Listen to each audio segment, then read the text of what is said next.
यह मैं अपने अनुभव से कह रहा हूं। जीवन में सुख और शांति हमारे भीतर है, कहीं बाहर नहीं।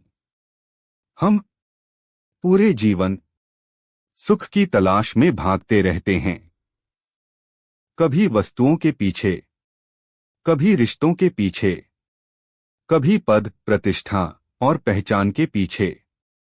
पर जो भी हम पाते हैं वो कुछ समय के लिए अच्छा लगता है, फिर एक नई इच्छा जन्म लेती है और हम फिर दौड़ पड़ते हैं। बुद्ध ने इसी को दुख कहा। उन्होंने कहा, इच्छाएं ही दुख का मूल कारण हैं। राजा होते हुए भी उन्होंने सब कुछ त्याग दिया, क्योंकि उन्होंने अनुभव किया कि बाहर कुछ भी स्थायी नहीं है। हर चीज बदल रही है। हर सुख अंततः असंतोष बन जाता है। हिंदू धर्म भी यही कहता है। गीता में भगवान कृष्ण कहते हैं, शांति वहां है जहां इच्छाओं का अंत होता है। हम सब भीतर से जानते हैं कि ये सत्य है, पर जानना और अनुभव करना दो अलग बातें हैं।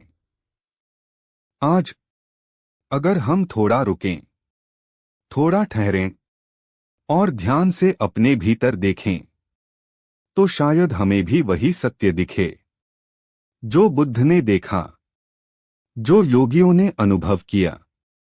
शुरुआत बस इतनी सी है।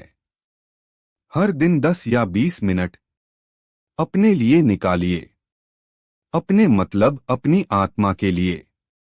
कहीं एकांत में शांत बैठ जाइए। अपनी सांसों को आते जाते हुए देखिए। कुछ मत कीजिए, बस महसूस कीजिए। यही सांसें एक सेतु हैं जो शरीर और आत्मा को जोड़ती हैं। यही मार्ग है जो आत्मा से परमात्मा की ओर ले जाता है। और सबसे गहरी बात यह है, इस यात्रा में कोई दूसरा नहीं होता। कोई गुरु, कोई संगठन, कोई बाहरी साधन नहीं। बस आप और सिर्फ आप।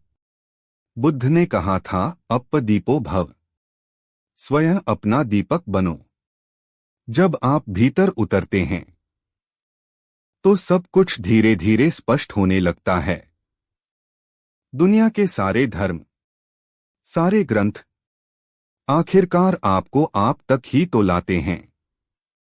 मैं यह सब अपने अनुभव से कह रहा हूं और मुझे विश्वास है कि अगर आप थोड़ा ठहरें और भीतर झांकें तो आपको भी वह मिल जाएगा जिसे आप बाहर ढूंढते रहे हैं।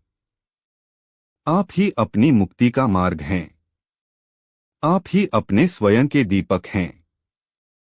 मैं यही प्रार्थना करता हूं कि आप इस राह पर चलें, भीतर की ओर, शांति की ओर,